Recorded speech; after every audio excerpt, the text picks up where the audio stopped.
Let's first see the redundancy aspects of the flight controls.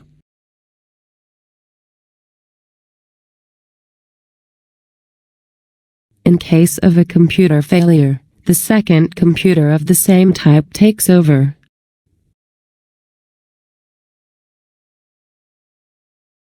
Each primary flight control surface is supplied with different hydraulic sources, 2 for ailerons, elevators and stabilizer, or 3 for the rudder. Each control surface has an independent actuator for each hydraulic source.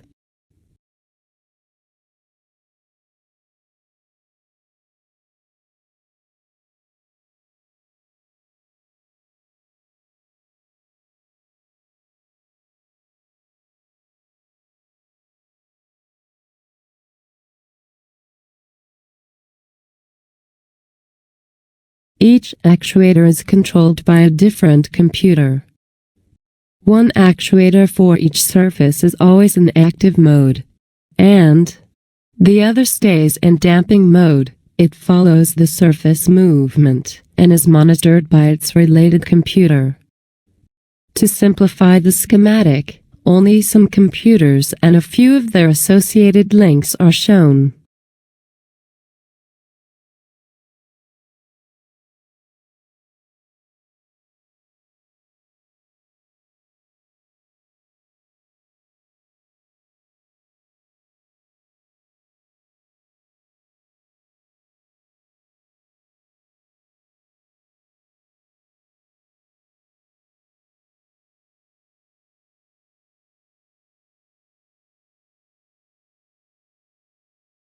We will demonstrate these points in the following SEC1 failure. Assume you are the pilot non-flying. You are in flight and everything is normal.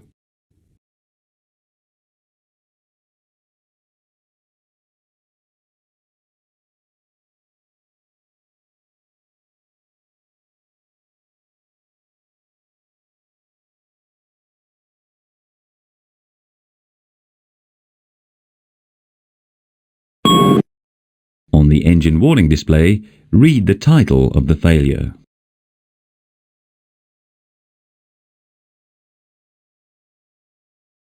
Observe SEC indications on the ACAM flight control page.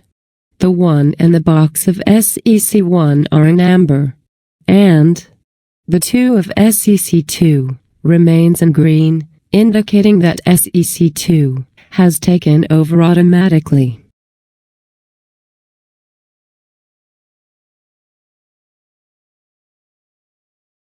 Indications for the outer aileron actuator, controlled by SEC1, is partially boxed in amber. This means that if this actuator was in active mode, it would have been automatically switched to damping mode. Here, as it is not the active one, it remains in damping mode.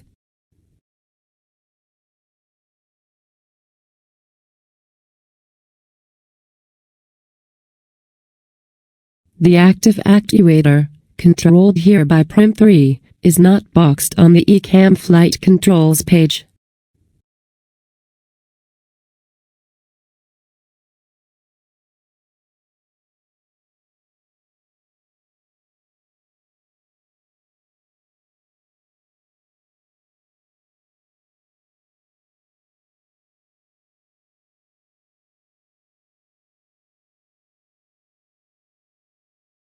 Notice also the spoilers affected by the failure of SEC1 are shown as faulty.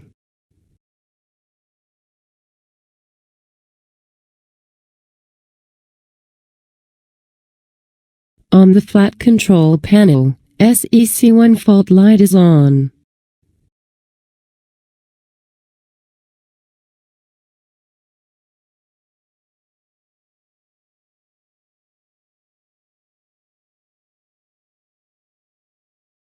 We can see that the first action is to reset the faulty computer.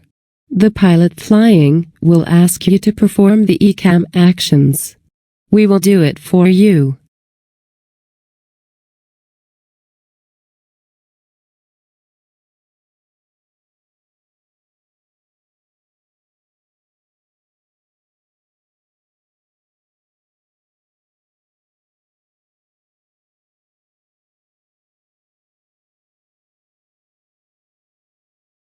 We have switched SEC1 to off for you. Let's continue the ECAM action.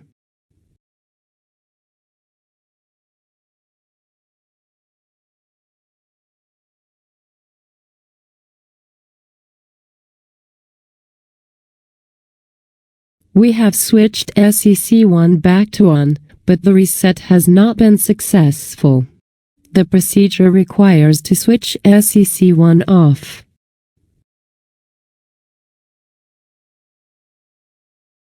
We have switched SEC1 to off. We can now clear flight controls ECAM message for you. Note: for more information about computer reset, please refer to the QRH and to Pro Sup 24.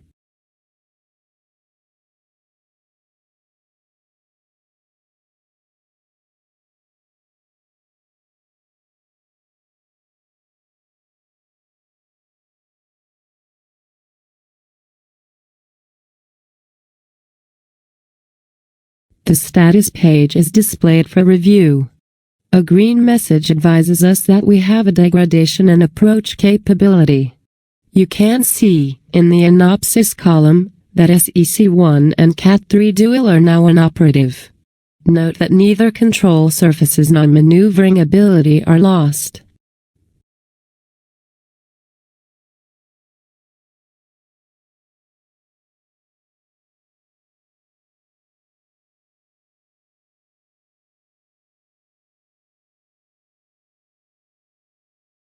ECAM actions completed.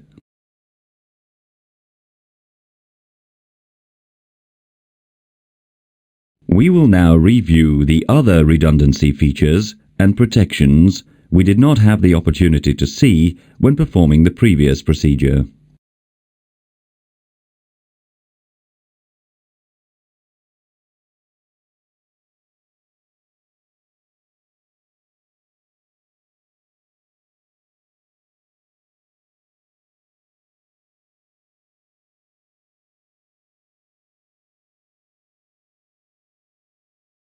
In case of complete failure of BRIM computers, SEC computers take over.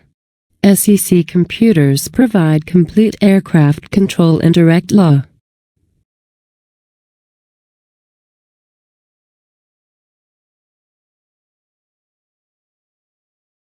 In the very low probability of SEC2 failure, it will be replaced by SEC1 or vice versa.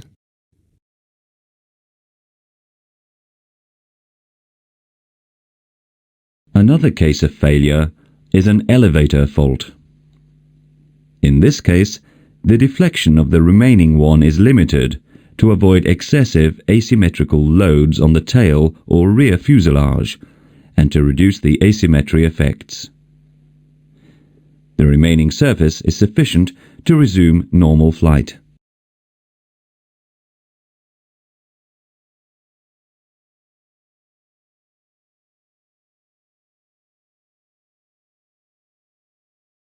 In case of total loss of normal control or hydraulic supply, the elevators are automatically set to and maintained in the neutral position.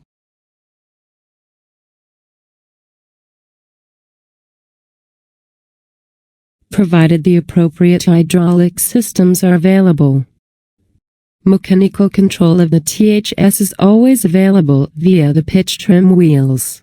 And for the rudder, electrical control via the rudder pedals is always available, even in case of complete computer failure, through the backup control module. This is called the backup.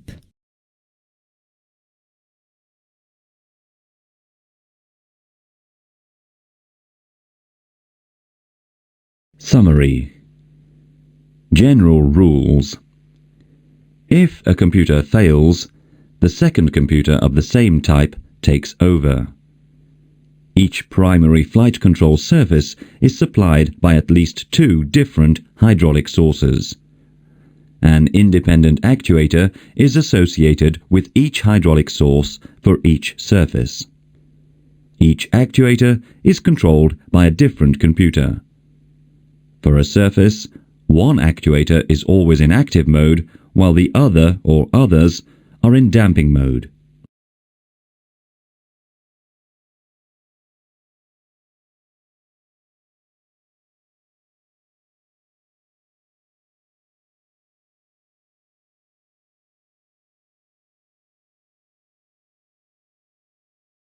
Ailerons, elevators, THS, rudder. If all three prim computers fail, SEC computers take over. If SEC2 fails, it will be replaced by SEC1 or vice versa. In case of an elevator failure, the deflection of the remaining one is limited to avoid excessive loads on the tail and rear fuselage. Backup is always available using the rudder pedals and pitch trim wheels, provided the appropriate hydraulic systems are available.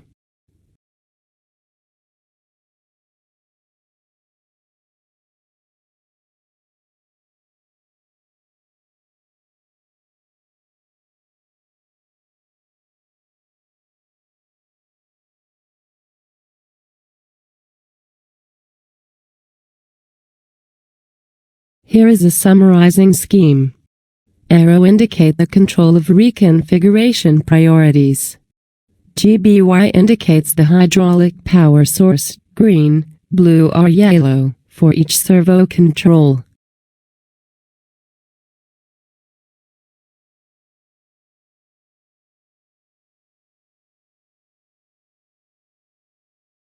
The spoiler control is shared by the prim and the SEC computers.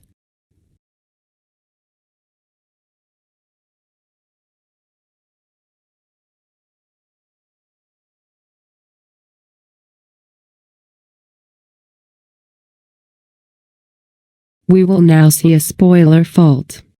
Assume we are in descent, speed brake extended, and no previous fault has occurred. We will retract the speed brake for you.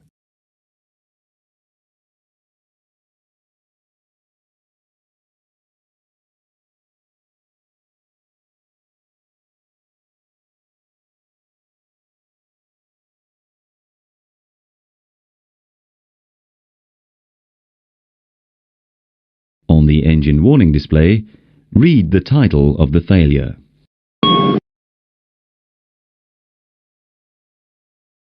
Observe left spoiler 3 indication in amber on the ECAM flight control page.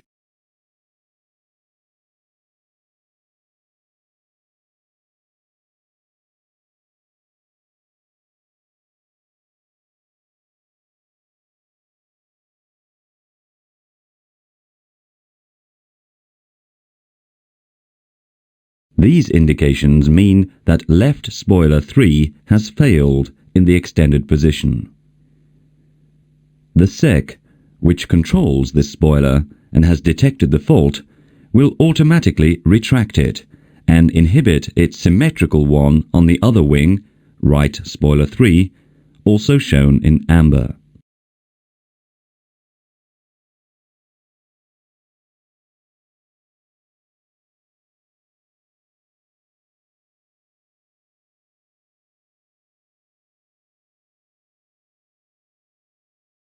You can now observe on the ECAM flight controls page that spoilers 3 on both wings are retracted and shown in amber. Note that when a spoiler has failed on one wing, the symmetrical one is automatically inhibited, except for spoilers 4 and 6.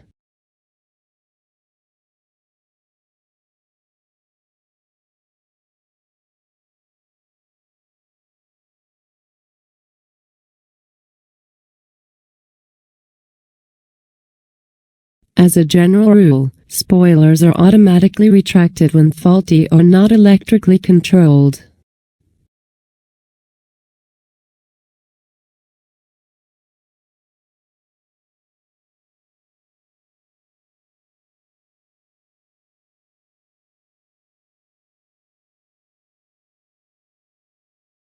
As no action is required in the procedure. After review and confirmation from the pilot flying, we will clear flight controls ECAM message for you.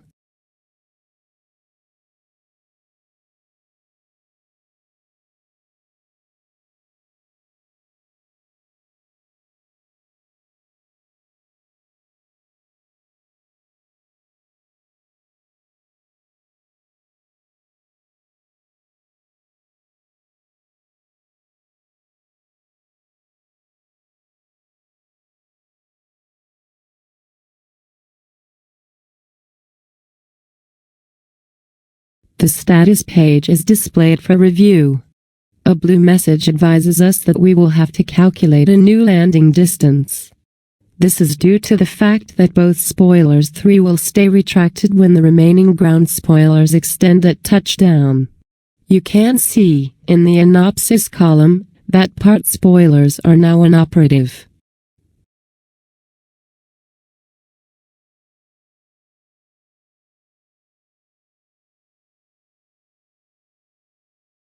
We will now review the other spoiler aspects we did not have the opportunity to see when performing the previous procedure.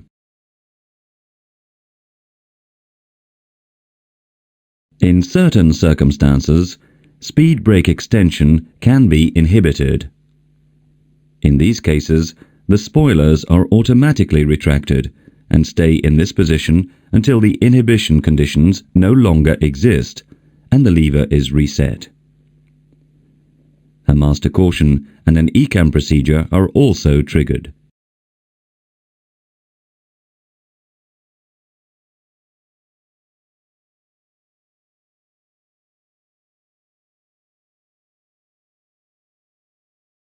Each spoiler has a single actuator, supplied by one of the hydraulic sources. In case of loss of hydraulic supply, an affected spoiler remains at its current deflection, unless pushed down by aerodynamic forces.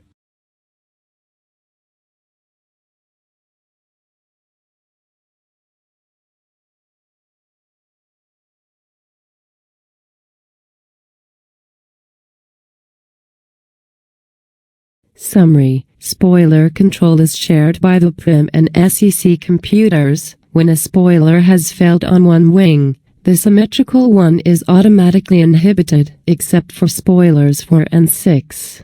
As a general rule, spoilers are automatically retracted when faulty, uninhibited or not electrically controlled. Each spoiler is fitted with a single actuator supplied by a hydraulic source. In case of loss of hydraulic supply, an affected spoiler remains at its current deflection, unless pushed down by aerodynamic forces.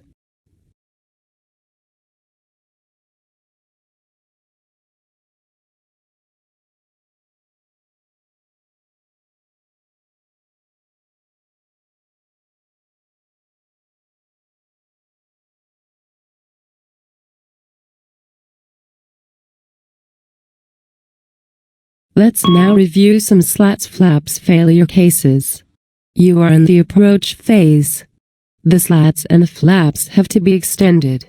You have just set flap 2, but an ECAM caution occurred. On the engine warning display, read the title of the failure.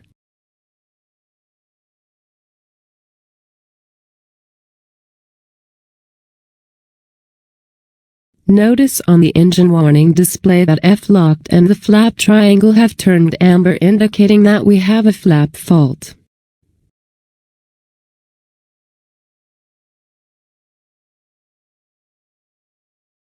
The amber F-locked indication appears under the selected position to indicate that the flaps are locked.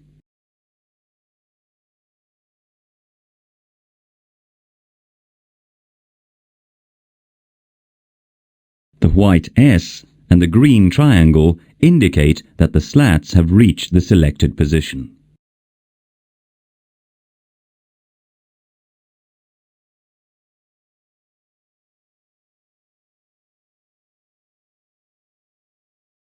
The flaps have been locked in position by the wingtip brakes, WTB, which are hydraulic devices. They lock the affected surface movement on both wings in case of asymmetry, overspeed, symmetrical runaway or uncommanded movement. Note, they cannot be released in flight.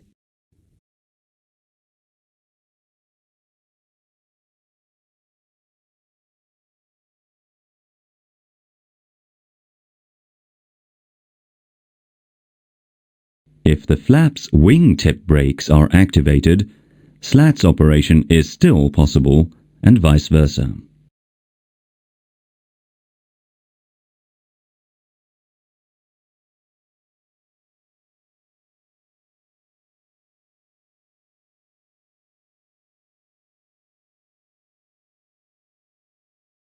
Notice you are now restricted to slats 2 limiting speed.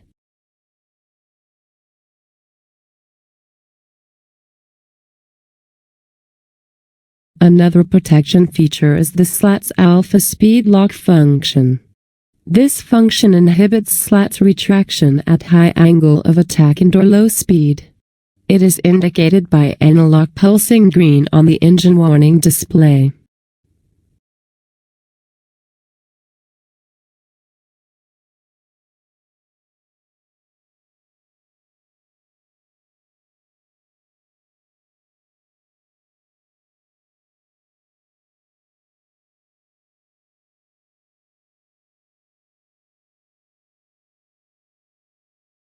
The autopilot is still available in the case of rudder trim fault.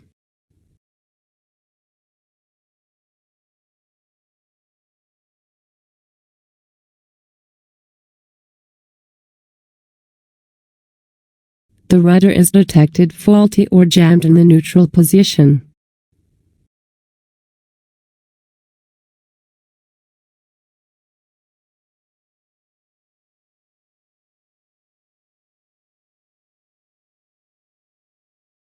An amber caution message tail strike is triggered when a tail strike is detected, either during takeoff or landing.